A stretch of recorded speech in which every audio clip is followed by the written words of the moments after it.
바울의 로마서 13장은 절대적 권력을 가진 황제 숭배 사상을 향해 신이라 불리는 황제여 그대들은 하나님이 세우셨다고 함으로써 황제를 종으로 만들어 버리는 반역을 시도한 것과 같습니다.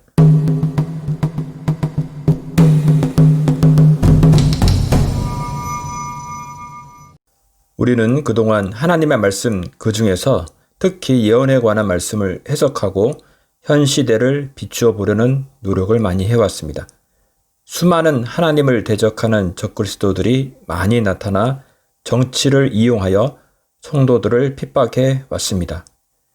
같은 크리스찬이라도 이 권력을 대하는 태도는 너무도 극명하게 차이를 보이고 있습니다.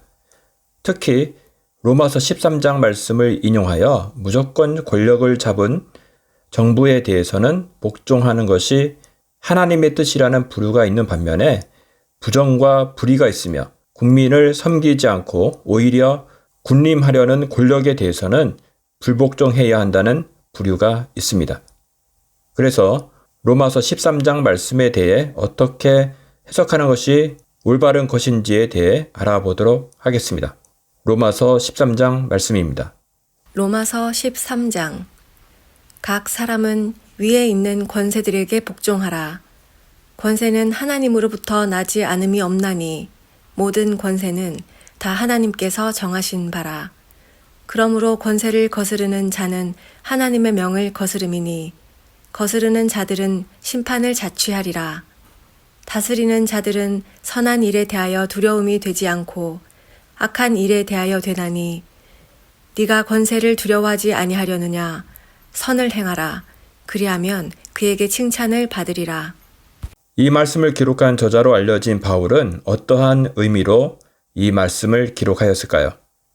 일본 제국주의는 오늘 이 본문을 근거로 일본 총독부에게 충성을 다해야 할 이유를 설명했습니다. 물론 이 일에 많은 선교사님들도 개입이 되어 있었습니다. 당시 조선 선교사 협의회 대표로서 미국과 일본 사이에 카스라 테프트 조약을 성실히 이행하기 위해 해리슨 감독은 로마서 13장에 근거하여서 모든 권력은 하나님께로부터 나왔으니 일본 정부에 순종하는 것이 하나님의 뜻이다. 만약 독립운동이나 저항운동을 한다면 그것은 하나님을 대적하는 일이 된다.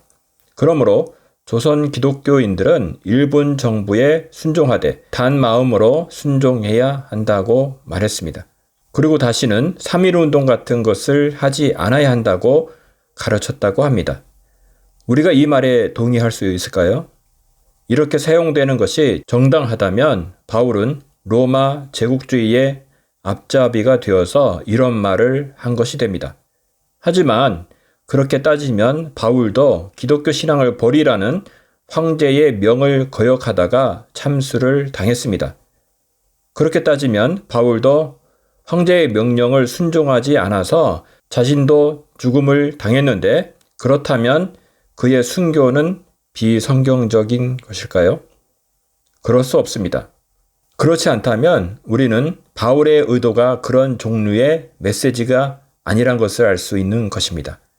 많은 사람들이 오늘 본문을 권력의 절대성 부여와 political quietism, 정치적 침묵주의를 정당화시키는 것으로 생각하는데 결코 그렇지 않습니다. 로마서 13장은 단순히 국가의 폭력과 독재 앞에서도 침묵하라는 메시지로 좁게 이해할 수 없습니다. 바울은 로마서 13장을 통해 백성들에게 권력가들을 향한 순종만 가르치는 것이 목적이 아니라 권세가들에게 권력의 본질을 가르치는 것이 목적이었습니다. 로마서 13장은 권력자의 통치의 정당성을 말하고자 함이 목적이 아니라 하나님의 통치의 정당성을 도전하는 것이 목적이었습니다.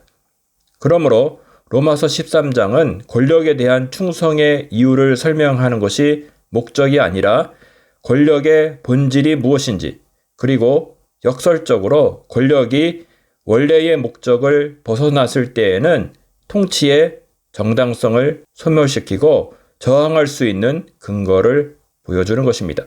로마서 13장 1절은 권력의 절대성을 주는 것일까요? 먼저 1절 말씀을 보시겠습니다. 권세는 하나님으로부터 나지 않음이 없나니 모든 권세는 다 하나님께서 정하신 바라. 이 말은 악용하면 권력의 절대성을 부여하는 말처럼 보일 수 있습니다. 이것은 완전히 오역입니다. 이 말은 권력의 절대성을 주는 메시지가 아니라 오히려 권력의 상대성을 강조하는 본문입니다. 바울의 의도는 절대적 권력을 오히려 상대적 권력으로 약화시키는 것이었습니다. 즉, 황제가 절대적인 존재가 아니라 왕도 하나님 아래에 있는 상대적 권력에 불과하다 말인 것이죠.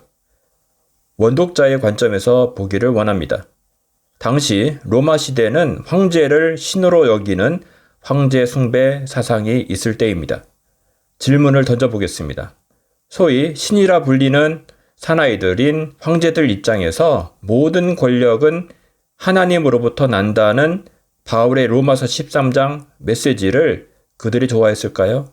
아니면 분노했을까요?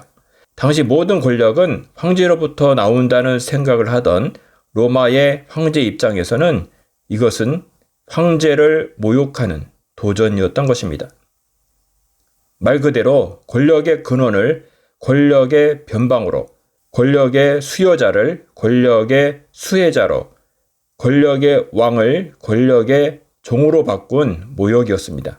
바울의 로마서 13장은 절대적 권력을 가진 황제 숭배 사상을 향해 신이라 불리는 황제여, 그대들은 하나님이 세우셨다고 함으로써 황제를 종으로 만들어 버리는 반역을 시도한 것과 같습니다. 로마서 13장은 로마인들이 생각하던 하늘과 지존을 황제에서 하나님으로 바꾸어 버린 말인 것입니다. 중세 이후 왕과 독재자들은 로마서 13장을 악용하여 절대적 권력을 얻고 국민을 탄압했습니다.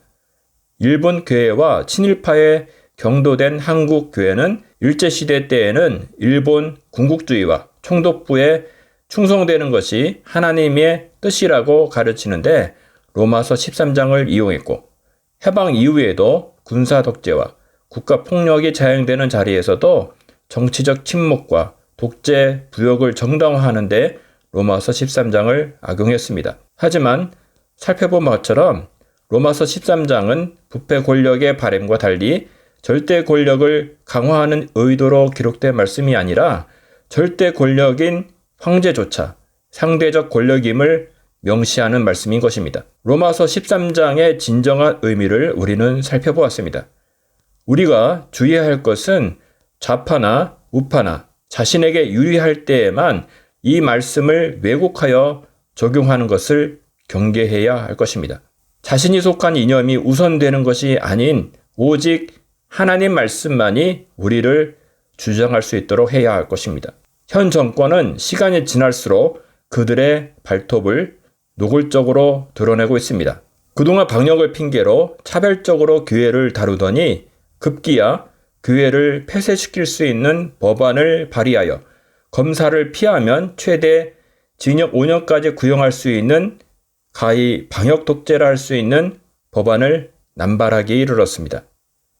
그동안 한국교회는 반성경적인 동성애를 반대하는 입장을 취했지만 정부 자체를 반대하거나 하는 소위 정치적 입장은 거의 표명하지 않았었습니다. 그런 입장에는 오늘 나눈 로마서 13장을 잘못 해석하고 적용한 결과라 해도 지나치지 않았을 것입니다. 교회를 폐쇄하겠다는 법안이 발의되는 이런 지경에 이르렀음에도 자신들의 이익과 직결된 차별금지법 반대만 외치고 사이로 부정선거와 같은 현 정권의 부정과 불의에는 눈 감는 것은 철저히 이기적인 종교 집단으로 오해받기에 충분했습니다.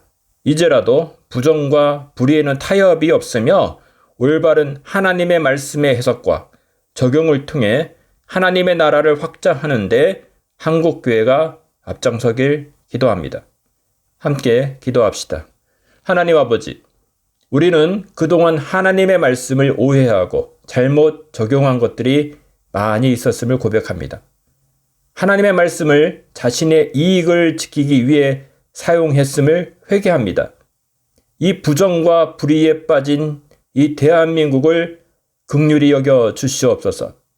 이 대한민국이 망하는 것은 부정과 불의를 저지르는 문재인 정권 때문이 아니라 이 땅에 의인이 없으며 이 권력에 부정과 불의가 있는지조차도 모른 한국교회 때문에 망하는 것임을 고백합니다. 우리가 하나님 말씀으로 인해 깨어나 회개를 외치며 천국이 가까이 와 있음을 외치길 원합니다. 주님, 우리는 하나님 앞에 죄를 저질렀습니다. 우리를 용서하시고 불쌍히 여기소서. 마지막 때에 사탄의 세력들과 하나님의 계명을 지키며 예수의 증거를 가진 자들이 싸운다고 했는데 우리가 그 전선에 하나님의 편에 서길 원합니다. 우리를 준비케 하시며 우리를 사용하여 주시옵소서. 성령님, 온전히 우리를 붙들어 사용하여 주시옵소서. 예수님의 이름으로 기도하였습니다. 아멘.